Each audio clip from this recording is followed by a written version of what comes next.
नमस्ते जी। जनक नंदिनी ज्योतिष में आप सभी का एक बार फिर से स्वागत है।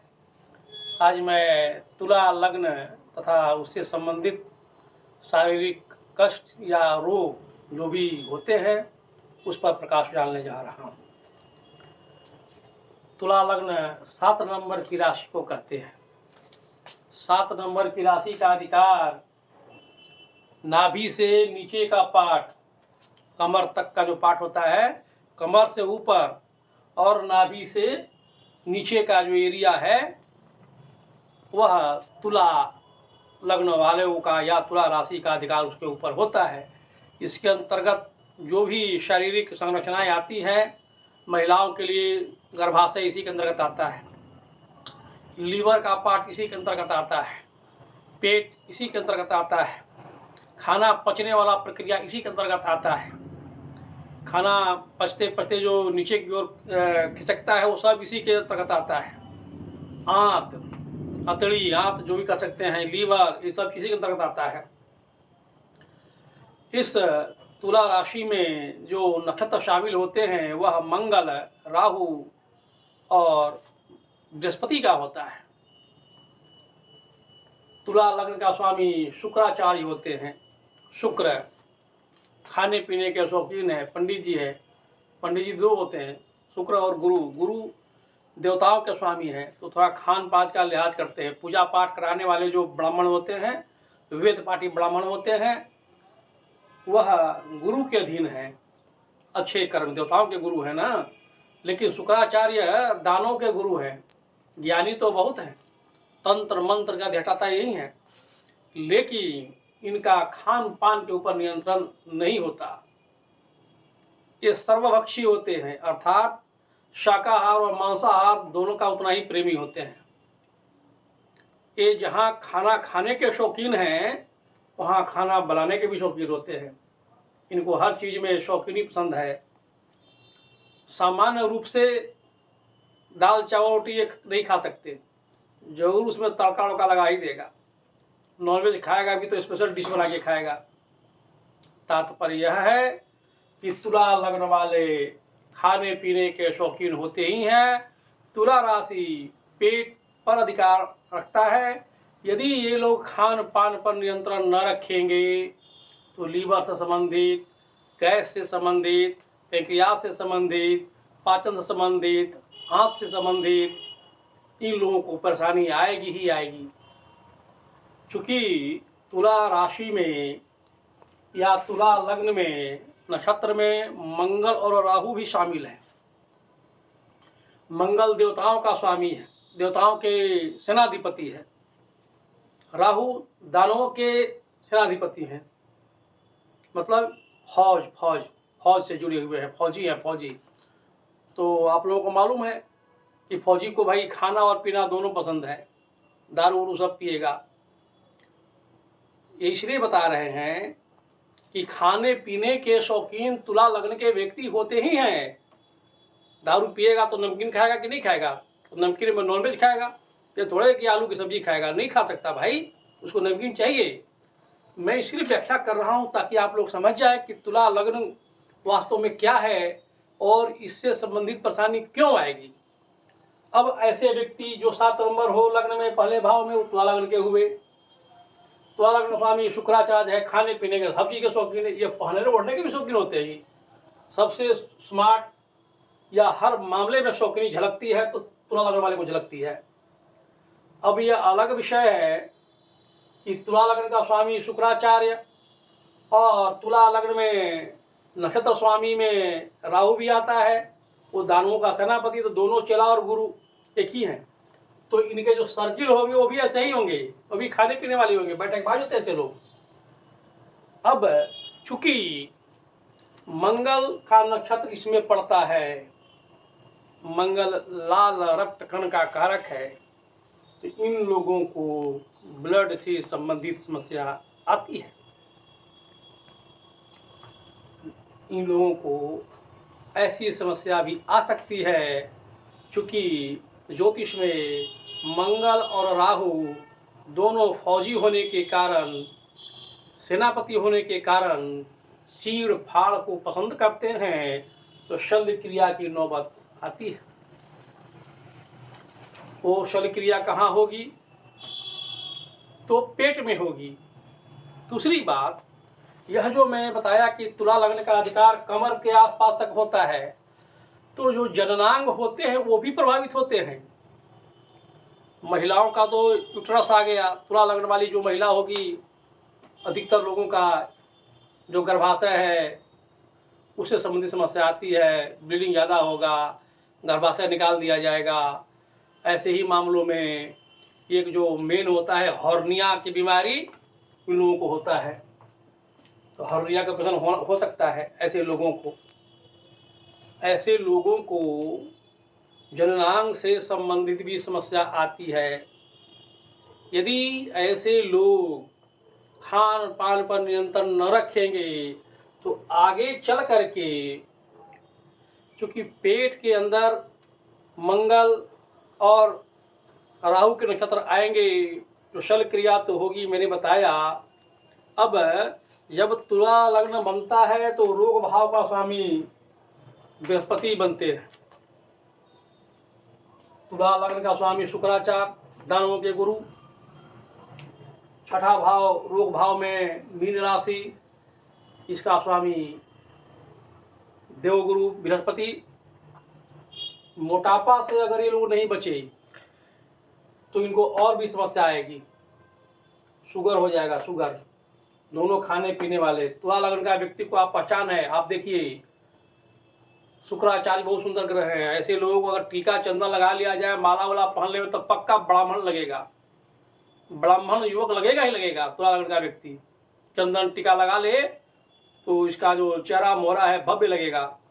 लेकिन रोग भाव का स्वामी बृहस्पति भी ब्राह्मण, लग्न भाव का स्वामी शुक्र भी ब्राह्मण, तो ये लोग इतना खाते पीते हैं कि तुंद बार आ जाएगी, अगर मेहनत नहीं करेगा तो मोटा हो जाएगा, मोटा। अब इसका अधिकार पैर पर, तो इन लोगों को पैर से संबंधित परेशानी आती है। क्या परेशानी होगी आप आजमा करके देखिए कि जनरली ये फ्लैट फुटेड होंगे।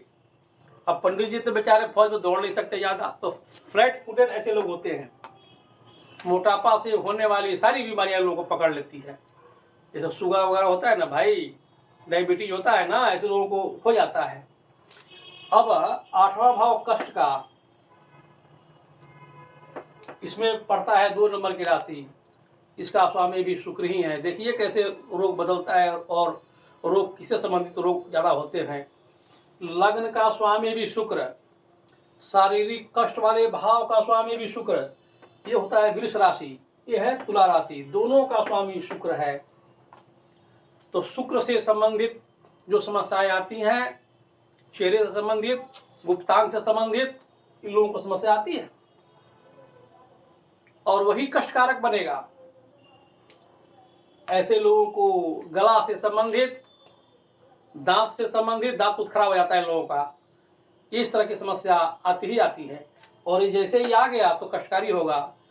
2 वृषभ लग्न के बारे में मैंने बताया था, आप मेरे वीडियो को जा करके देखें, तो जो वृषभ लग्न के बारे में मैंने बताया रोग के बारे में, वो इन लोगों को भी होता है। जब वृषभ लग्न बनेगा, 2 नंबर की यहाँ राशि रहेगी तो ऑटोमेटिकली 7 नंबर की राशि रोग वाला में आ जाएगा। इसलिए वृषभ लग्न के बारे में जो मैंने बताया वो इन लोगों को भी समस्या आती है। अब 12वां भाव हॉस्पिटल का, उसमें पड़ गई 6 नंबर की राशि, कन्या राशि। या तो इसके पहले का जो वीडियो मैंने डाला कन्या लग्न के ऊपर, तो इन लोगों को पेट से संबंधित भी परेशानी होगी। लेकिन अंतर है कि तुला लग्न में नाभि से नीचे का हिस्सा और कन्या लग्न में नाभि से ऊपर का हिस्सा प्रभावित होता है। इन लोगों को पेट से संबंधित परेशानी होती ही होती है। इंटरनल ब्लीडिंग जिसको हम लोग बोलते हैं, ऐसा घाव जो अंदर ही अंदर हो जाए, इन लोगों को होता है। अब तुला लग्न रोग, कष्ट और हॉस्पिटल, ये 4 जो मुख्य बातें हैं, इसमें से 3 ग्रह प्रमुख हो गए, शुक्र, गुरु और बुध। बुध एलर्जी, ये सिर्फ तुला लग्न के लिए विशेषता है। तो बुध एलर्जी, शुक्र जननांग, पेट का निचला हिस्सा, गुरु पैर तथा अतड़ी का हिस्सा इन लोगों को प्रभावित होता है। इनसे संबंधित जब कभी भी किसी भी प्रकार की समस्या आ जाए तो इनको जांच करा लेना चाहिए, और नहीं तो परेशानी बढ़ जाएगी।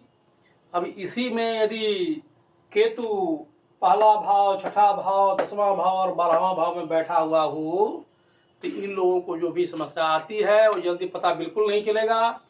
एकदम थर्ड स्टेज में तो फोर्थ स्टेज में जा करके पता चलेगा और इससे परेशानी और भयावह हो जाती है। लेकिन सबसे बड़ी खासियत यह है, देखिए बात यहाँ आ गई, इस लग्न की सबसे बड़ी विशेषता यह है कि तुला लग्न का स्वामी शुक्राचार्य होते हैं। मृत संजीवनी विद्या के जानकार शुक्राचार्य ही हैं। 8वां घर कष्ट का तो है ही, मृत्यु का भाव भी 8वां घर ही होता है। तो भाई जिसको मृत संजीवनी विद्या की जानकारी हो वो जल्दी मृत्यु को प्राप्त होगा? नहीं होगा। मैंने पहले बताया कि तुला लग्न में मंगल, राहु और गुरु की नक्षत्र पड़ता है, तो राहु भी अमृत पिए हुए भी मरता उड़ता नहीं है। भले वो राक्षस का सेनापति हो लेकिन राहु अमर है। तो लाख बीमारी हो जाए, तुला लग्न वाले जो भी व्यक्ति तुला लग्न का होगा, यदि ऐसे व्यक्ति को आप जानते हो वो आजमा करके देखे, भारी से भारी मुसीबत आ जाए, शारीरिक कष्ट आ जाए, जल्दी इनकी मृत्यु नहीं होगी। इतना तो तय है। क्यों नहीं होगी कि लग्न जन्म का होता है और 8वां भाव आयु का, तो ऐसे लोग दीर्घायु होते हैं। कष्ट तो होगा लेकिन जल्दी इनकी मृत्यु नहीं होगी। अब मान लेते हैं कि इनमें से किसी को कोई समस्या आ गई तो क्या करे भाई? तो शुक्र तंत्र मंत्र का अधिष्ठाता है। एक पौधा होता है गुलर, गुलर की सब्जी बनाई जाती है, छोटा छोटा फल लगता है, वो फूल दिखेगा नहीं, फल निकलेगा उसमें से अचानक, गुलर का फूल। तो गुलर की लकड़ी से यदि शुक्र के मंत्र का जाप शुक्रवार के दिन किया जाए, अगर वैसे उच्च कोटि के ब्राह्मण न मिले, पंडित जी न मिले, तो खुद भी अगर करे व्यक्ति, लगातार 7 शुक्रवार को छोटे ही मंत्र से करे, ओम शुंग शुक्राय स्वाहा, और गुलड़ की लकड़ी से हवन करे 108 बार। अग्नि प्रज्वलित कर ले, माल जला ले। जब पूरा जलने लगे, चूंकि गुलड़ की लकड़ी मोटी मोटी होती है, आप जाइए, गुलड़ बहुत जगह मिल जाएगा, तोड़ के लाइए, सूख जाए तो पहले ही से तोड़ कर गिन करके रख लीजिए 108। बैठ जाइए, पूरब की ओर मुँह करके बाएं तरफ हवन जला लीजिए। देखिए इसमें फ़र्क है, लोग क्या करते हैं कि जपना तो है दाहिने हाथ से, तो दाहिने तरफ ही अग्नि को रख देते हैं। कभी भी अग्नि को दाहिनी तरफ नहीं रखना चाहिए, अग्नि को बाएं रखना चाहिए। क्यों रखना चाहिए कि जब भी कोई पूजा व्यक्ति करने बैठता है तो उसका मुंह पूरब की ओर रहता है, और आपको मालूम होगा कि पूरब और उत्तर दिशा का जो कोण होता है वही पूजा का स्थान, भगवान भोलेनाथ का स्थान है। तो हमेशा बाईं तरफ रखना चाहिए। हवन करते समय थोड़ा घूम जाइए बाईं तरफ, तो आपका फेस उत्तर की तरफ हो जाएगा। तो पूरब और उत्तर दिशा का जो कोण होता है वो ईशान कोण, भगवान भोलेनाथ का, वहीं पर हवन कुंड बनाना चाहिए। ये नहीं कि दाहिने तरफ बना दिया, बैठे हुए दाहिने से कर, नहीं। आपके दाहिने तरफ, पूजा करने वाले के दाहिने तरफ ब्राह्मण का, होता का, पंडित जी का स्थान है। क्योंकि आप खुद कर रहे हैं तो पंडित जी तो दाहिने है नहीं, लेकिन अगर पंडित जी पूजा करवा रहे हो, हवन करवा रहे हो, तो आप देखेंगे किसी भी पूजा में कि पूजा करने वाला का मुंह पूरब की तरफ होता है, और पूजा करवाने वाले पंडित जी, ब्राह्मण या होता बोलते हैं मुख्य पंडित, उसका मुंह उत्तर की तरफ होता है। तो बाएं तरफ रख लीजिए। पहले ही से गुलड़ की लकड़ी को तोड़ कर रखिए 108, ओम शुंग शुक्राय स्वाहा, एक उठाइए, उसमें डालिए। जब खत्म हो गया तो समझ लीजिए कि भाई 108 बार हो गया। दूसरी बात, शुक्र लग्न का स्वामी ब्राह्मण पंडित, रोग भाव का स्वामी गुरु ब्राह्मण पंडित, और कष्ट भाव, यहाँ तक ये मृत्यु का भाव है, आयु का भाव तो है ही, यही मृत्यु का घर है। आयु को हानि अर्थात मृत्यु, इस भाव का स्वामी भी शुक्राचार्य है, ब्राह्मण है। ऐसे लोगों को चाहिए कि समय समय पर यथा अवसर या विशेष अवसर नहीं है तो भी अपने कुल पुरोहित को दान देते रहें, आदर सम्मान करते रहें। जो व्यक्ति अपने कुल पुरोहित का, तुला लग्न वाला व्यक्ति आदर सम्मान करता रहेगा, 99% बीमारी कभी नहीं आ सकती। इस बात को आजमा करके देखिए। जो भी तुला लग्न का व्यक्ति होगा, यदि वह अपने कुल पुरोहित का सेवा तो छोड़िए, आदर तो छोड़िए, अगर ये अपमान कर देगा तो इस मामले में शुक्राचार्य इतने खतरनाक है। मैं थोड़ा सा विषय से हटकर बोल रहा हूँ, वंश का निर्मूल कर देता है। तो ऐसे लोगों को चाहिए कि भाई कभी भी ब्राह्मण का अपमान न करे, खास करके अपने कुल पुरोहित का अपमान किसी भी सूरत में न करे। समय समय पर उनको दान आदि देते रहे और हर तरह की समस्या से निश्चिंत रहे, तो कोई समस्या नहीं होगी। तुला लग्न का स्वामी शुक्र, शुक्र की गणना जब फल कथन में करते हैं तो स्त्री ग्रहों में होती है। तो ऐसे लोगों को किसी भी स्त्री का अपमान नहीं करना चाहिए। यदि वह स्त्री का अपमान करेगा तो 7 नंबर और 2 नंबर का स्वामी शुक्र बनता है। ऐसे लोग अकाल मृत्यु को प्राप्त हो सकते हैं। मैं डरा नहीं रहा हूँ, धमका नहीं रहा हूँ, जो लिखा है उसको बता रहा हूँ। मैंने पहले ही बता दिया कि तुला लग्न वाले दीर्घायु होते हैं, तो मृत्यु के बारे में तो मैंने बता दिया। अब उसमें अगर समस्या होगी तो परेशानी तो होगी ही होगी, इसमें कहीं कोई तो बदल नहीं है। आजमा करके देखें। मूल बात एक और जो मैं बताना चाहता हूँ, जब तुला लग्न बनता है तो 1 नंबर की राशि 7वें भाव में पड़ती है। इसको बोलते हैं मार्केश। मार्केश का मतलब मृत्यु देने वाला। देखिए, तुला लग्न में सबसे महत्वपूर्ण ग्रह मंगल होता है।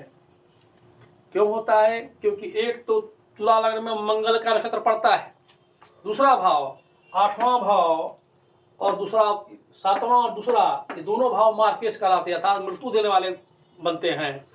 तो 1 यानी मेष राशि, 8 यानी वृश्चिक राशि, दोनों का स्वामी मंगले बनता है। सबसे महत्वपूर्ण बात यह है।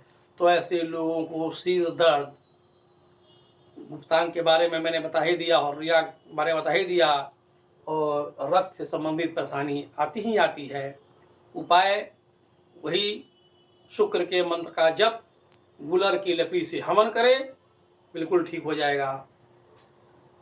यदि मेरा यह वीडियो आप लोगों को अच्छा लगा होगा तो इसको लाइक कीजिए, सब्सक्राइब कीजिए और शेयर कीजिए। धन्यवाद।